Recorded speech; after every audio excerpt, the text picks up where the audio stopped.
সন্ধ্যাবেলা আমি এখন বানাবো মুড়ি মাখা। তা দেখো সব কিছু নিয়ে বসে পড়েছি। এখানে দেখো নিয়েছি মুড়ি, আর এখানে দেখো নিয়েছি পেঁয়াজ কুচি, শসা কুচি, লঙ্কা কুচি আর আদা কুচি নিয়েছি। এখানে গাজর আর মানে ভেজানো ছোলা হলে আরও বেশি ভালো লাগবে। তো যাই হোক, এখানে যেটুকু আছে সেটুকু দিয়েই করবো। প্রথমে দিয়ে দিলাম পেঁয়াজ কুচি, তারপরে দেব শসা কুচি, আর দেব এখানে একটু লঙ্কা কুচি, আর আদা কুচিটা দিয়ে দেবো। দিয়ে এবার দেব ঝাল চানাচুর, আর দেব এখানে জলজিরা।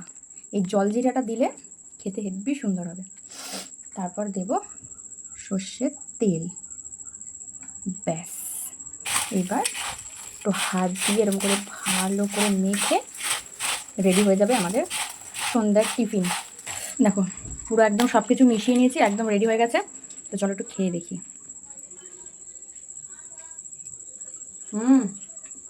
জলজিরা দিয়েছে না, খেতে বেশি ভালো লাগছে, দারুণ হয়েছে। তো চলো তোমরাও সন্ধ্যাবেলা কী কী টিফিন করলে আমাকে অবশ্যই কমেন্ট করে জানাবে। তো চলো আমরা খেয়ে নিই।